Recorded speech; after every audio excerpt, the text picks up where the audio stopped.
Dice, yeah, ay, ay.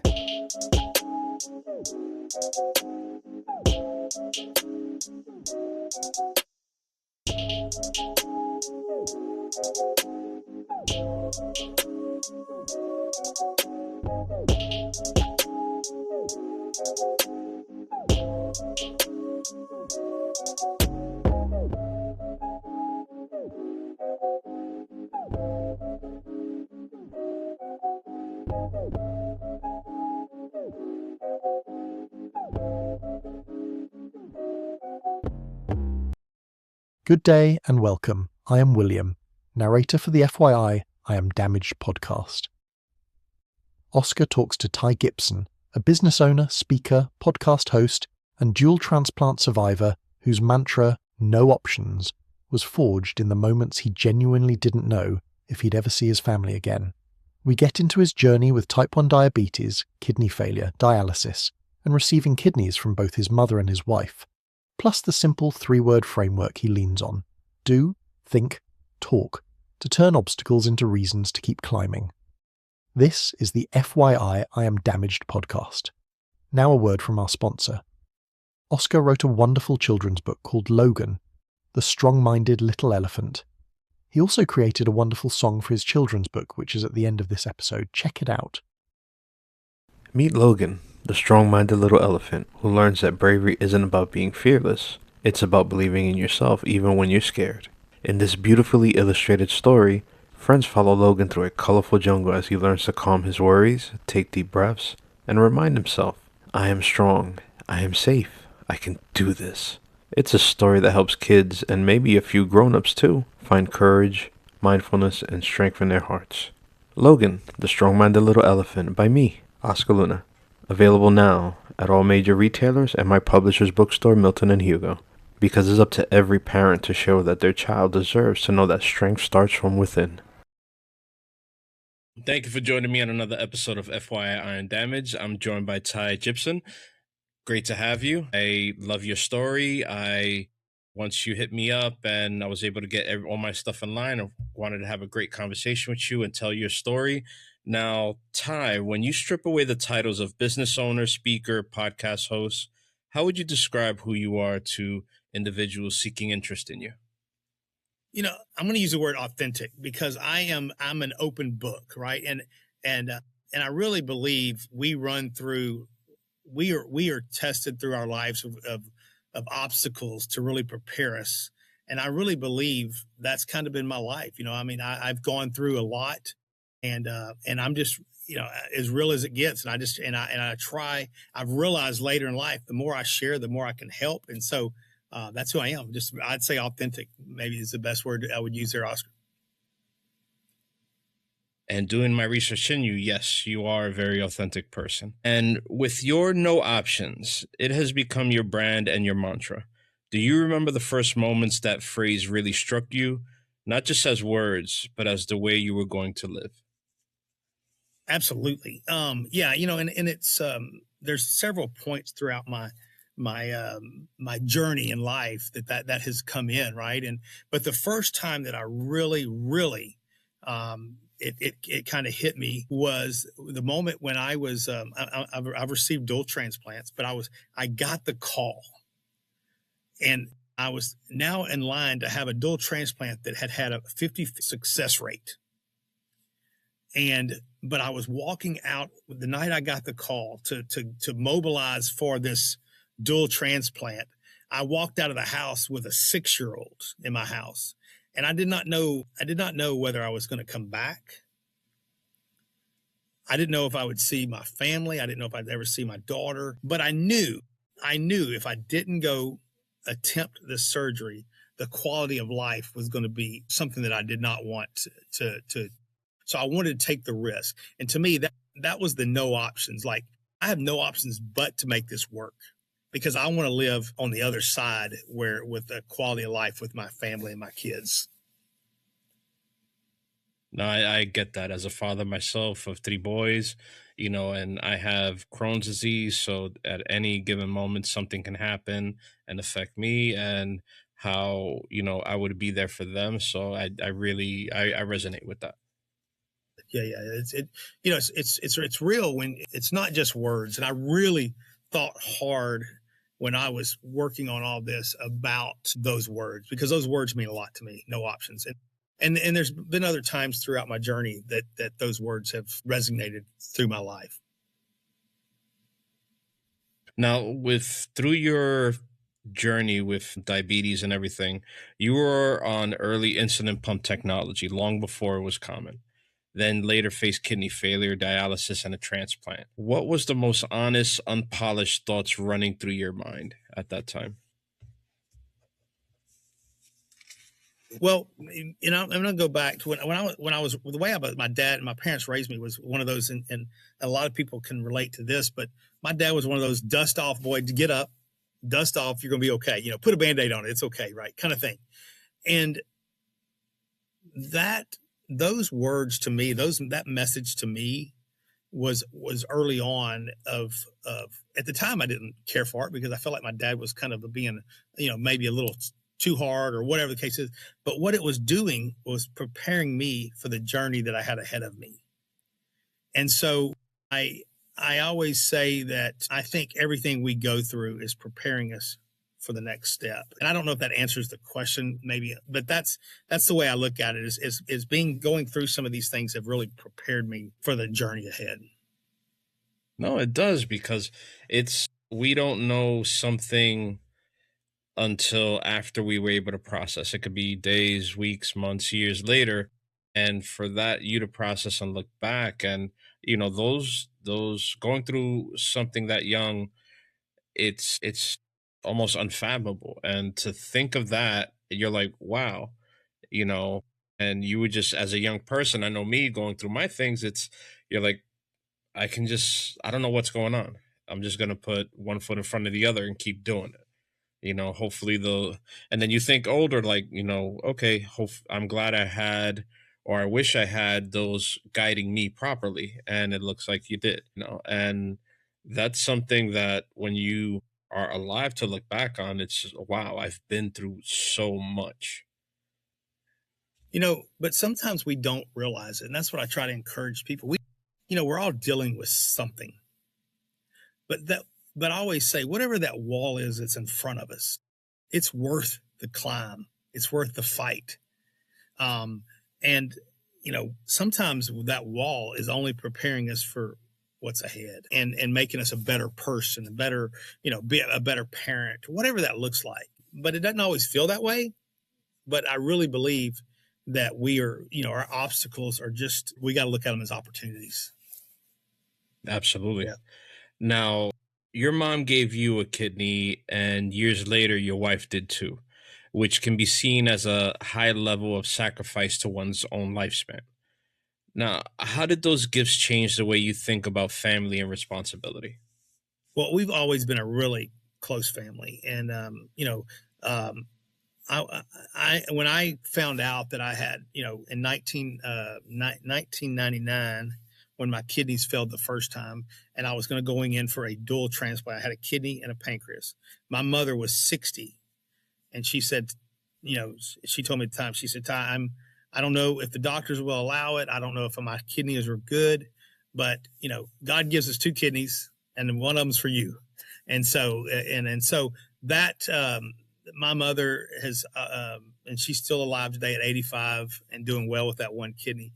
But I mean, our family has always been a tight knit. And then 20 years later, when I found out my sister was lined up to be my sister was the one in line to give me the next kidney. And then we found out something went wrong right there at the end. And I was on dialysis going through some really tough times. And right there at the end, they found out that her kidney wasn't going to work. My wife said, hey, I'm not the same blood type, but I want to go donate my kidney. And then in return, somebody that will donate you to match you, and we can get you moved up the list, because she really saw me struggling on the dialysis because it was some hard times. Then she goes to do the blood work, and I get a call in the afternoon, and she's crying. I'm like, what is wrong? And she said, I couldn't hardly talk for a minute. She said, Tom, I match you perfectly. And I'll tell you what, it's, we laugh about it. I always say, I don't have enough money and jewels in the world on Mother's Day for my mom and my wife, but it's been a absolute blessing, and to think about family stepping in those kind of times. I've just been, words can't describe the way my family circled around me, my brother, my sister, and then to receive my wife and my mom's kidney, as you said, it's just been next to miracles and amazing. No, that's beautiful, to have that support and, people that love you willing to do anything to keep you around. Like, that's a beautiful thing. Yeah, absolutely.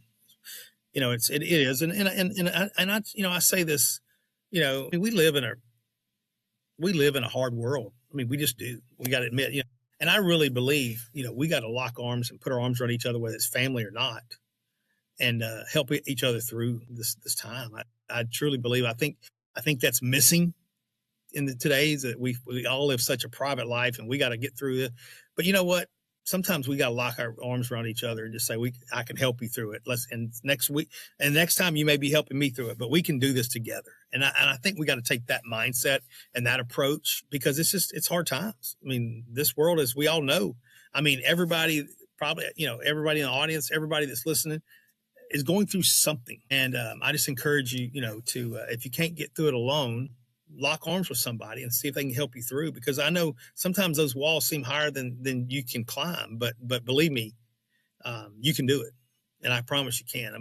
I did come up with, and I always say the tools that we have are free. What you need is, there's no cost. It's a powerful mindset, right? It's a mindset. And we can get in, I hate the word positive thinking because it's such a broad statement, right? And people go, what does that mean? Well, and there's a lot of different ways, and I don't know, if you don't mind, I'll go into 3 little steps that I use. I believe it's the 3 words you're discussing are, well, on your podcast, you share the 3-step framework: do, think, talk, for navigating adversity. Walk us through how you use that framework, not in theory, but in life. So by all means, please, floor is yours. Yeah, no, I've gone back, and again, this is kind of where the no options things come in too, because I believe there's so much power within our mind, right? I truly believe that. But I don't like the words positive thinking and be strong and all this, headstrong. So I broke it down, and my first question that I come with, that when I go through adversity, and I still do it today, I've got things taped on my, I got little notes on my vehicle and my mirror at home, but just as a reminder, because we deal with it all the time. It's not just because when I had that bad experience or whatever, all the time. But step 1 is grow or die. Am I going to get better, or am I going to let this win? And when I say die, I don't mean death. I mean death of a dream, death of a purpose, goal. Find your why. What keeps you? Is it your family? Is it in your case? Is it your boys? It's whatever that is for your in your case, right? Find that why. And number 2 is hope or despair, and that's how we think, right? Are we going to be positive thinkers, or are we going to be that poor pitiful me? It's always, why would I be the one to have to get all these transplants? Why would I have diabetes? You could think that way all the time and sit around, and all you're doing is just becoming a negative. And then number 3 is a drama, a humor or drama. And that's how we talk. So if I go around and say, man, I'm not doing it good because I've had this, I have that, I've had 2 transplants, and all these things. But if you take those small little bites, what are you going to do? I'm going to think, and what am I going to think about? And what am I going to talk about? And when you do those 3 things, it shifts your mind into a positive state, because the little things you're doing are helping you stay positive instead of just saying, go be positive. No, just think about your why, and think about what how you think, and don't be beating yourself up negatively. Find the silver lining, and then how are we talking to people? Because that's all of that together will create that positive. And I do that, and I go back and in a situation where, when I went through, when I walked out that door that night, I had to find the positive. I was going to get the opportunity to get the surgery. I'm not having to go have this surgery because, and oh my gosh, I got a 50-50 shot of survival. I may die. All of that is negative. What my train of thought was, I'm going to get the surgery because when I get back, I'm going to be feeling better. I can go play ball with my daughter. I can go, do things with her that I'm not, walking around so slow. I'm looking at the things I'm going to get to do, not the things that's possibly going to happen. Think positive, right?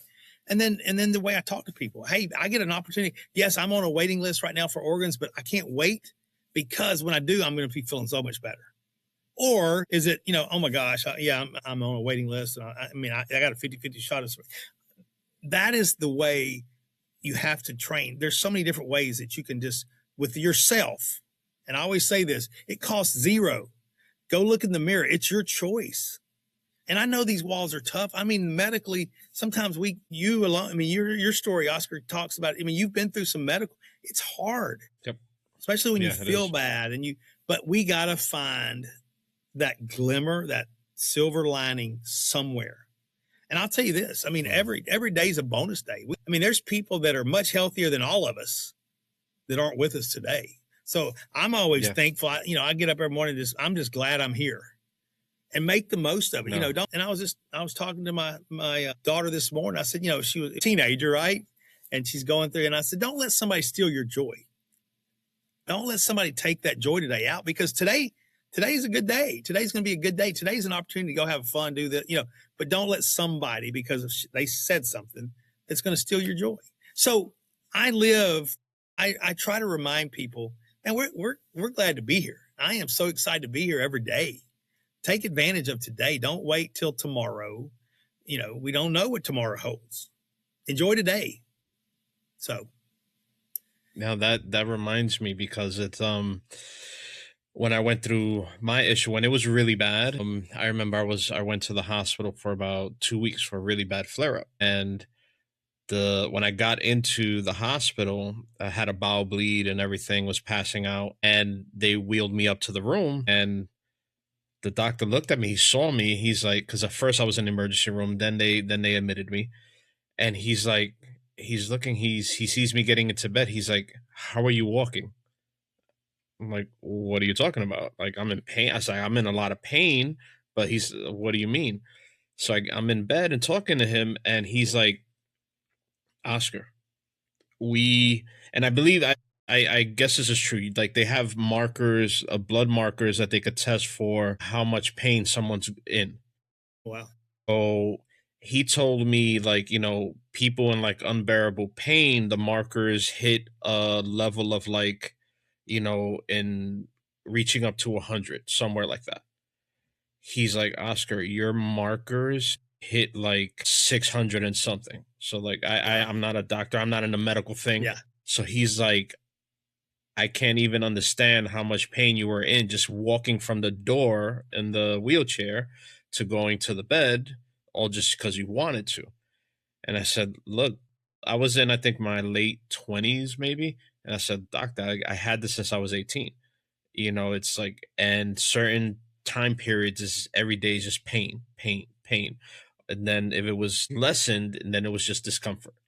I said, I deal with this every day. And then when it gets worse, whether by, no means of my own, or me treating myself badly with food, my emotions, my stress, and being that young of an age in the area that I grew up in, without the ability to somebody say, hey, look, we got resources so that you can deal with this better.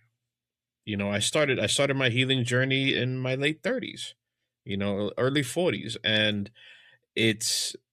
I have my little things of like, damn, like maybe I should have, lived a better life, or did something else, or learned how to not stress so much. But I said, you know what, if I'm doing it now, I have my kids, they're cognizant of what their father's going through, but then, I'm there for them, living for them, making sure that, look, no matter what you're going through, even though it's like a little bit hokey or whatever, but it's true. You get old enough, you see all those all those little terms people say and everything like that. But it's like, if I'm leading by example for them, like no matter what you're going through, what you're going through in school, in life, or whatever. And, if I push you through something beforehand, understand is, one, I love you. Two, I'm sorry. And three, understand that you're more stronger than you think, but you're going to realize that down the road later. But as long as those words ring in your head and you have somebody that's love you and willing to teach you, then understand a lot of the stuff is going to make sense down the line. So I don't know if you have that conversation with your daughters and everything like that. I do. And I think I think you made a really good point that we have the opportunity to be an example. We may not, at this time, we may not be able to be out there throwing the ball, or we may not be able to do all those things, but we're showing them a lot by how we handle and we push through, and I was just, again, I have two beautiful girls. My oldest has just got married. The 6-year-old that I got to leave that night, I was just able to walk her down the aisle last month. So that was like a dream come true for me. But then we got to adopt, and and Reese is my youngest, but she's 15 now. And so we've taught, and I've told her, there's been sports teams and things she gets involved with. And I always tell her, no, just when it gets tough, we don't stop. We push through. We're going to finish the season. But and now she don't even talk about that. She just pushes through. She's done great. But I think we've been able to give her, she's seen her dad have to go through things that not everybody has to go through. And so we have the opportunity, like you, and I think you nailed it. I mean, we've got the opportunity to show them ways that we push through. I think there's a lot of good in it. If we make it good, it can be good. And I think that's the thing that we want to just keep encouraging people. No matter what we're going through, those obstacles are really a good way to teach and show examples. There's people watching that we don't realize are watching us through that. I completely agree.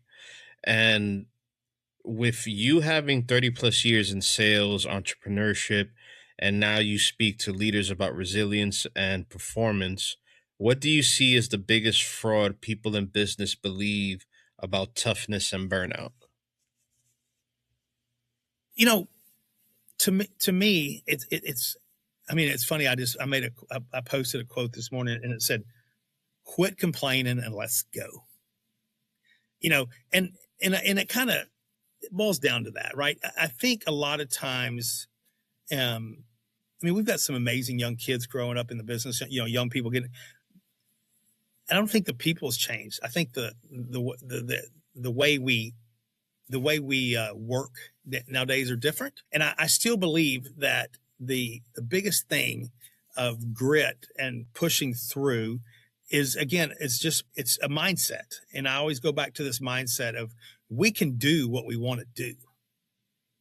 It's a matter of what level of effort you're going to put behind it to, do it. Now, and I tell people all the time, you see all these successful people, and I hear people tell me, people come up to me, "Oh my gosh, Ty, you've been through so much, but you got to do this, and you worked at Disney, and you did this, and you know what?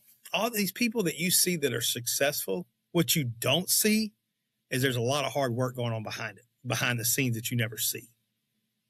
That's just like people going through medical, there's people going that have risen in the corporate world and sales. The guys that are moving up and it's not quote unquote getting lucky. There's a lot of work going behind the scenes of these people that are getting quote unquote getting lucky. So I always say, my goal was always outwork, just hard work. Now I do believe working smart is good too. But to me, I always encourage kids and business, salespeople, what can you do better than the next person, right? What can you do? And I'm not saying, work 12 hours instead of 10 hours. A lot of time, what can you do? Be a time of management with your time. What can be more efficient? And then just the mindset to that you're all in. I think a lot of times, in sales, especially, people want to be in sales until they're in sales. And I think what it takes is a commitment, but that's with any level, any job. I don't care if we're sweeping floors or if we're running a company. Be all in. Commit. I've got a great story though. When NASA was doing a big launch, and it was a big day, right? I mean, everybody gets their, there's engineers are all coming in. It's like 4 a.m. and one of the lead engineers walking into the building, and the janitor opens the door and says, "Good morning, come on in." He said, "Today's a big day." He said, "We're going to the moon." But what he said was we, right? We, and that's the guy sweeping the floor that day, that team, we're all in. I mean, he is part of the team that's taking that, not just the lead engineer, but the guy that's on the different, whatever level you're at, you've got to commit. And I love that, wherever you're at, in whatever your place you're in, commit, because I don't care what they say, hard work pays off, and so I just encourage people to, and probably the best word is just be all in, right? Be present. If you're in this role right now, be the best at that role. Be the best deadgum, hamburger flipper there is, or be the best, general manager of this company, because, or the best owner, whatever it is, whatever role you're in, just commit and be present. Yeah, because you're basically, I see it like that, and then you're building the road of discipline that's going to benefit you with your passion down the line. And people think, well, I shouldn't be disciplined with something I don't love. Like, no, that's not how it works. Even if you don't love it, and you have to be disciplined about it, because that carries over. You don't leave that discipline with that crappy job That's or right. a relationship or anything else. You take it with you to the next one, and you get better and you get better. And people see the quick edit lifestyle and YouTube and things like that, and throwing the long form by the wayside. And it's like, hey, no, it took me, I started this in 2022, and I can only imagine when you started yours, how many episodes you have. You see the different, the grind, and the different, even then you make mistakes. Like I made one in the beginning. Right now we're talking, getting started, I said, oh crap, I didn't even press record, and It happens. And I've been through it enough not to beat myself up, but to be like, laugh and be like, wow, okay, I can still make mistakes no matter how many times I've did this in person, and I've been so fortunate that with all the other accidents that I had, but being disciplined about something that I love, I was able to overcome irregular interviews. I had one interview where, and it shows that, because I didn't give up, I didn't trash it, I didn't say, hey, okay, let's do another interview. No, it was, I had an interview with a friend of ours. Her name was Jessica. She was going through a pending divorce. And Ty, I tell you, we have an awesome interview. It's great. It's one of my highest viewed ones. And we're sitting down in her house side by side. Ty, her mic wasn't on. It wasn't on, and luckily mine's was on, but it heard her voice and it recorded everything. And I kept pushing, and I was like, what can I do? What can I do? Crap. It was like one of the best interviews I had. And I found a service that once it was an AI service. I forgot what it was from Adobe. And because they have their little podcast section of you can process, but they had an audio enhancement. And I put it in there. If this ever happens to you, or whoever's listening, that ever happens to you, don't trash your interview. It actually processed the interview in a way where you hear her as if she had her own mic, and mine was fine, and it salvaged the interview. And if I didn't have the discipline for it, then it would have been a great interview that never would have been heard. Yeah, you're right. That's awesome. Things happen, that discipline, right? Man. Yeah, it does. Things happen, and they're not always perfect, as we know. And that's the thing, And I just every day is we get up and get ready to see what we're facing, and have the tools, and like the small little tools that 3-step, whatever it is your tool is. But I mean, we talk about it all the time. We've got tools for everything, but our mind is such a powerful thing. We got to think about things that we need to do to take care of ourselves and be prepared to handle those kind of things. Absolutely. With you often emphasizing that mindset is a daily practice, not a one-time decision, which is great with what we're discussing right now. What are some non-negotiable things you do to keep your stability?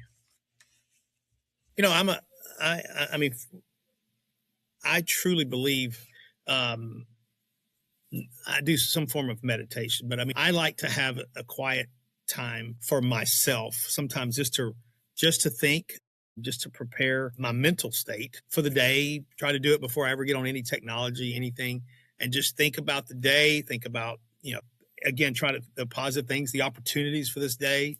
Be thankful for the day. But I do say that that's probably one of my biggest things that I really believe, because it's something that, again, I can do wherever I'm at. If I'm traveling, I mean, just don't turn the TV on. Just, whatever you got to do just for a little bit to prep before the day.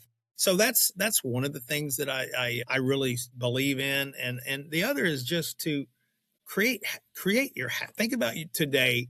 It's just like a game plan. In my morning, I think about like, what am I going to do today? And if I'm going to think about the positive things, maybe I can reach out to find ways to compliment people. And that's another thing that I try to do. Find something. And it may be somebody at the office that just drives you crazy, but find something that's good about them. It's amazing when we start saying good things about other people, how their mindset will change. And so I always try to, think about where I'm going today. Who am I going to run into? Think some of this. And I'll be honest, we all know there's sometimes it's hard to find positive. And sometimes, you got situations you're like, man, it's going to be really hard to do, but I'm going to do it. Sometimes, but find something. And even though, people we see out every day, sometimes we just got to remind them. I mean, like my daughter, my wife, I tell them, man, you guys are beautiful. You look beautiful today. Or my youngest has got a soccer game. Hey, you're going to do awesome today. Just encourage and say things. And really, just as much as they love it, it's therapy for me, because it goes back to what we talked about. Well, how are we talking? How are we thinking? Those things start to, when you start to create habits of doing that, it's amazing what it does for you. And so I always say those are some of the things I really try to work on, is my time, and then finding some positive in people, because it's amazing how it starts to just, get very contagious around your surroundings, right? It becomes really contagious.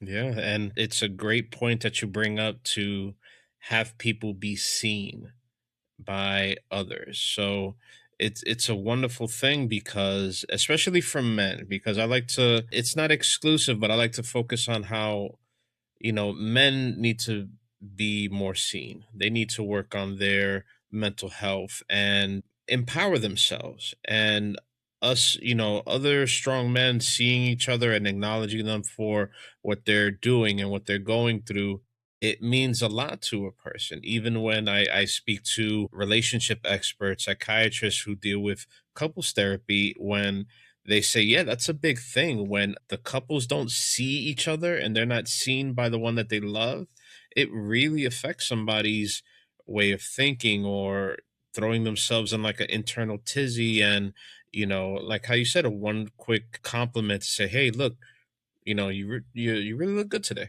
and, or, hey, man, you're really putting in that work today, and giving them acknowledgement when a lot of them rarely have it in their lives, and So that's a true. very special thing. Like I really, resonate with that, because a lot of people need to do that more, because it shows that compassion, that even though people think that, oh, you're being vulnerable, you're being weak, like, no, being vulnerable is cultivating strength.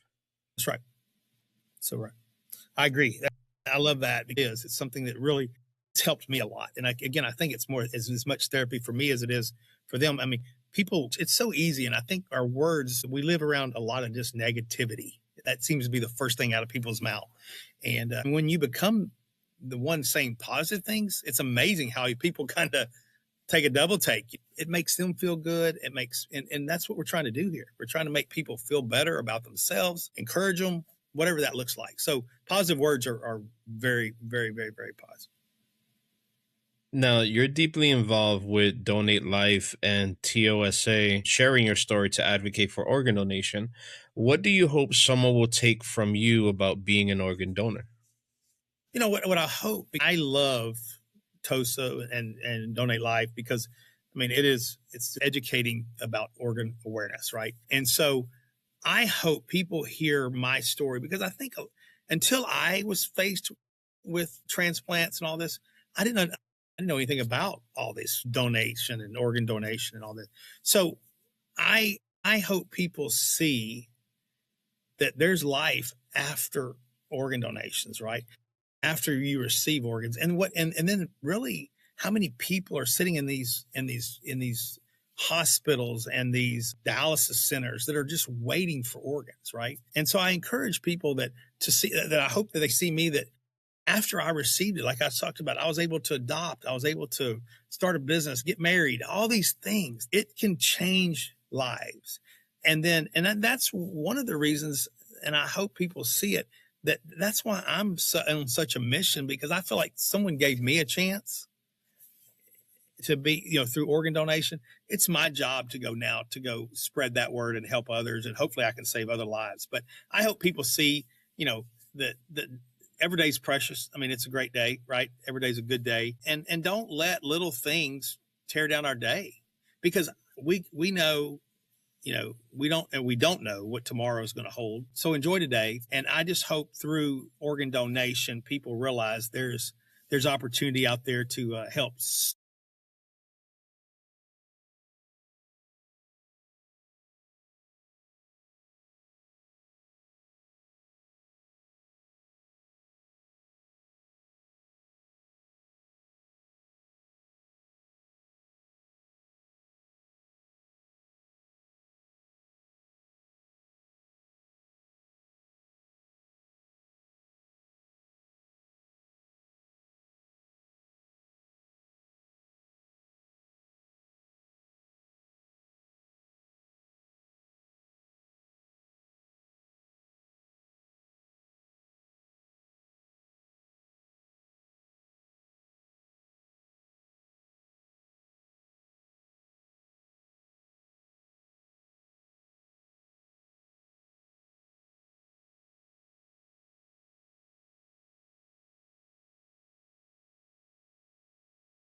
True, because you see those heartfelt moments that they display in the media, where did I see it, where the mother is putting her head on the person's chest because it has her son's heart.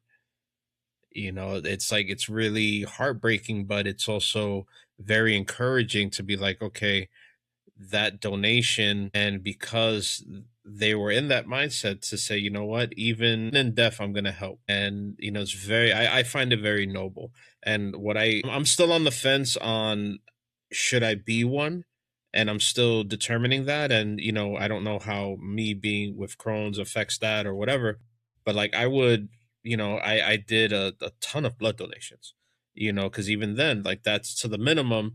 That's something I'd love to do. And my wife's an organ donor, yeah.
Yeah, absolutely. From what I heard with the stats and everything, it's something, and I wish it had more of a positive connotation and people listen to those other, like, it's, there needs to be a better way to get this across. And that's why I'm glad I have you on, to make sure that they hear a very positive side of that story.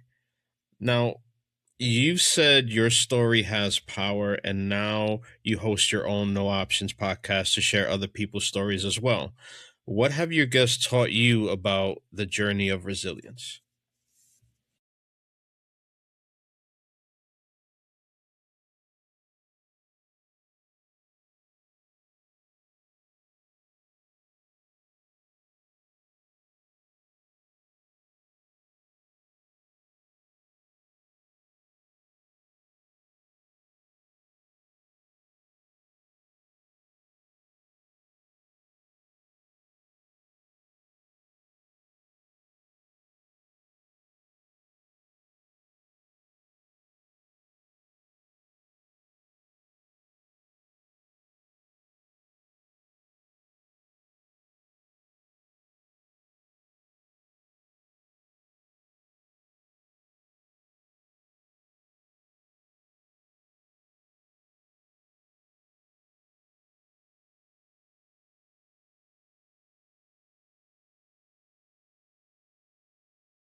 Mm-hmm.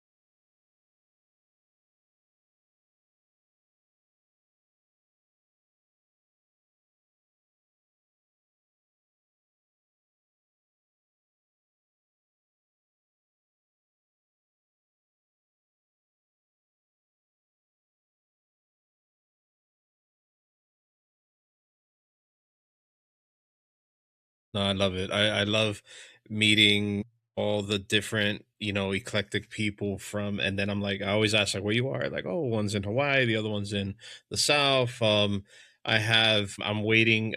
There's another individual that I interviewed in Australia, and you hear different like, wow, you so many people going through so many different things, and you get a connection with someone you never met, and then you sit with them for an hour more or less, and it's like, wow, and I'm looking forward to another interview like Tim. He's a special forces guy. He does some stuff from Australia that he does a lot of sleep bed thing, and it's just I'm looking forward to it. And I get hit with so many requests to say, "Hey, look, I have this story. I have this book. Yeah, I can name so many people, and it's been amazing. And I see what people go through, and I'm like, wow, like I don't even know if my story is strong enough to be like, wow, like look at what other people have gone through. But I don't put myself in that sort of situation of like, well, oh no, I don't matter. Like, no, my story matters. And it's gonna complement those who like your story. Like I haven't had a transplant of anything. I've gone through my issues and I'm doing okay. And but you've gotten two kidneys and you've been on dialysis. I had a friend who I went to college with and his father was in dialysis, and I hear the stories and he's like, man, we have to go. We sit there for a couple of hours. He's like, I don't know if my father's going to get a transplant and all these other things. And I'm like, you know the many different people and how strong they are, it's encouraging to me because I feel like I think I sent myself like a message from like the future on down to like say, hey, look, you need to do this podcast. You need to do this podcast because you need to heal yourself and you need to help put the word out to get people curious to start their healing journey. And if I didn't have this idea for this podcast with the way it came out, then I don't even know where I would have been if it never would have struck me. And it's so weird. Like I believe in the muse. I believe in the muse. Like I don't know how do you feel about that?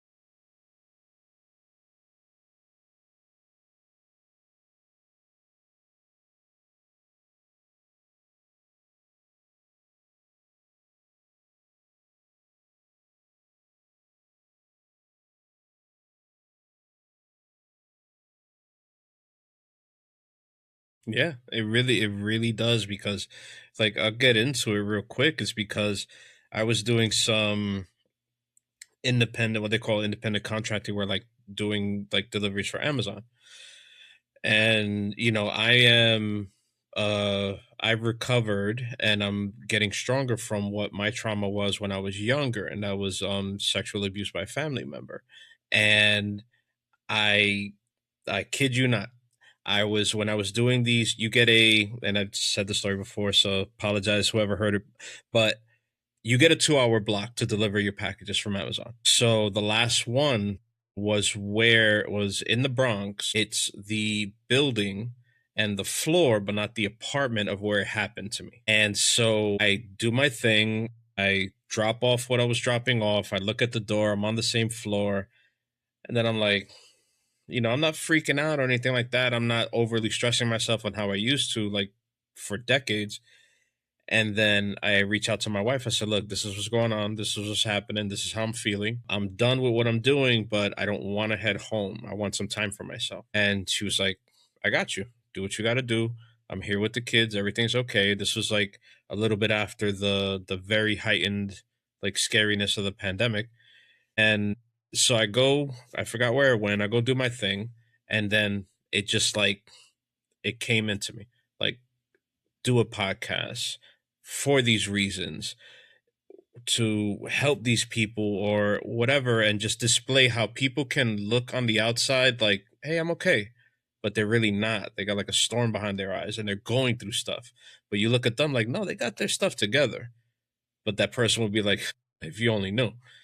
And everything came to me, the name of it, what I wanted to do and everything like that, and then I never let it go. So to have your passion just like given to you, that's why I feel like, it's either Muse or me in the future saying, here, a self-fulfilling prophecy type of deal.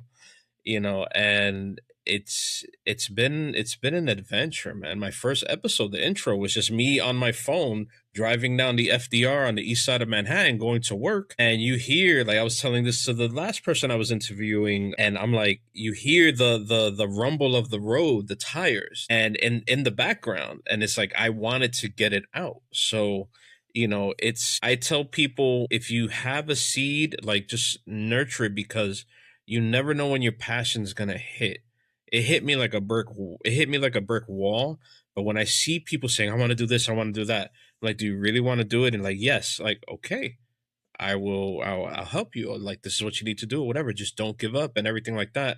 And then you see those that continue with it and have the discipline, the want, and the need to do it for whatever reason. And it's like, oh yeah, they found their passion. And to have that.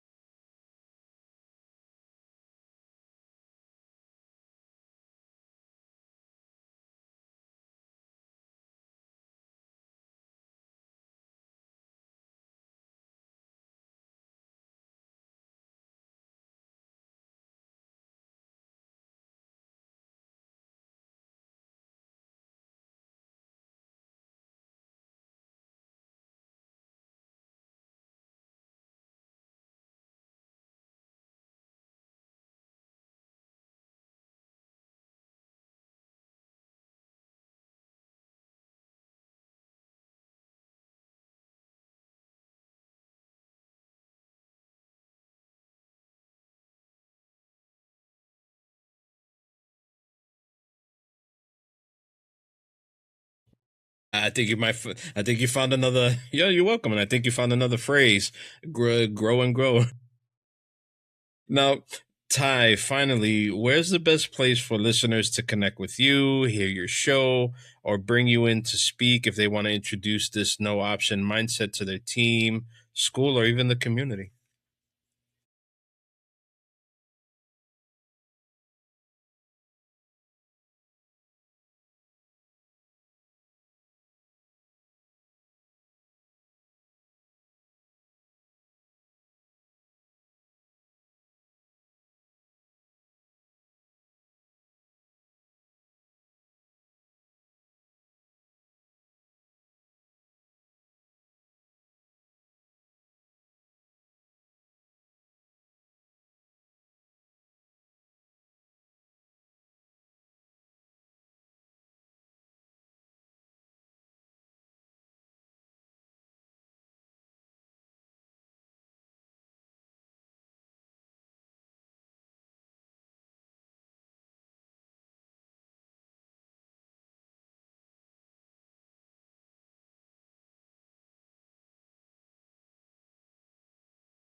I'll definitely link everything I can to how people can get to you from my podcast. And when's the book coming out? I was I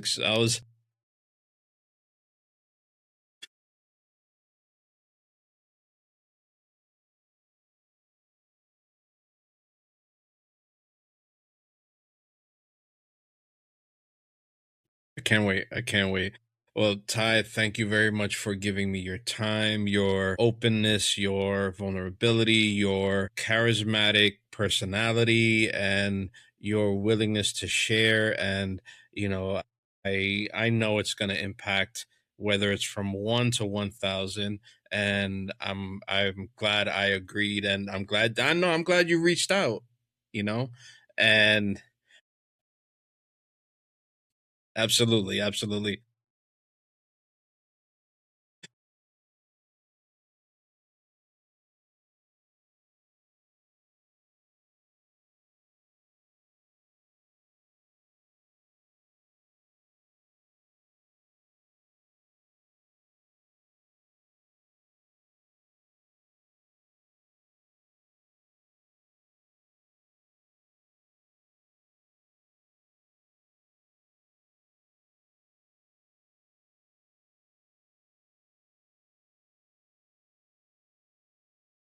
Absolutely.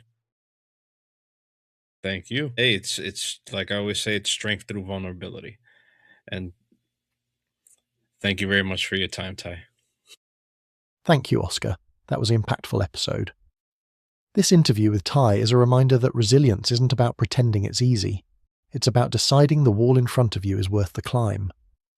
We heard how no options showed up when he chose a risky dual transplant for the chance to play ball with his daughter again, how his mum and then his wife literally gave him a kidney, and how his Do Think Talk framework keeps his mindset from slipping into despair. If his story excited something in you, ask yourself what that why is. Adelante, siempre, por tu mente. Forward, always for your mind. This is the FYI I Am Damaged podcast. Here is the awesome song Oscar created for his children's book. Play for your children and enjoy, but please be careful where you dance, you silly goose.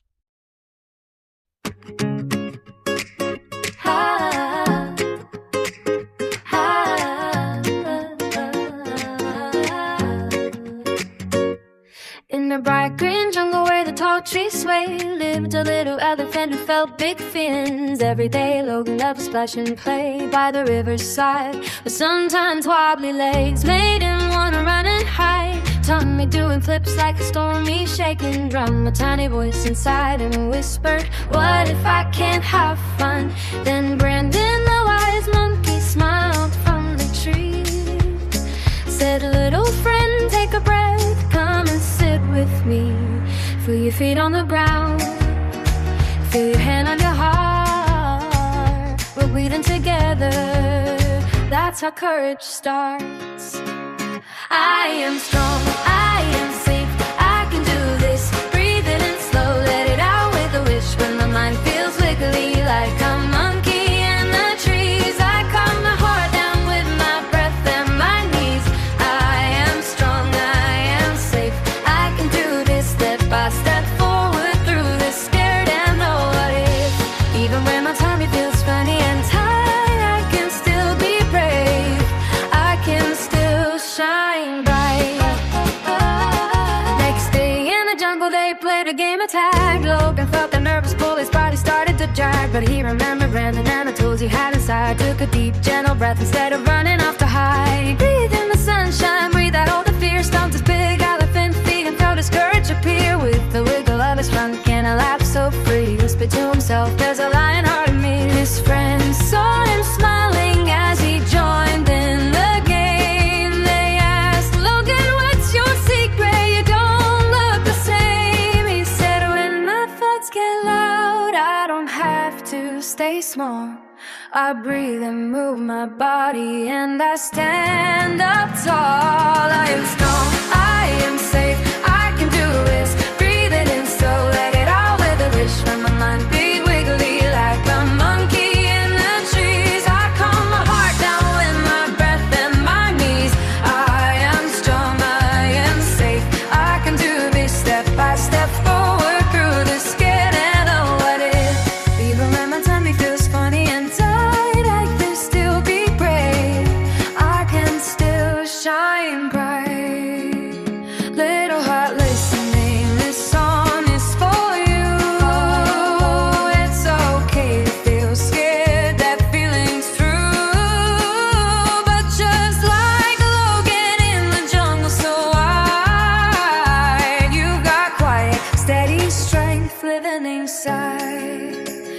So breathe in slowly, feel your feet on the floor.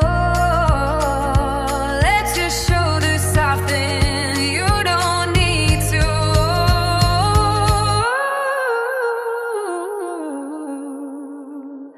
Whisper to yourself when the worries rush through. I am strong, I am safe, and I know what to do. I am strong, I am safe, I can do this.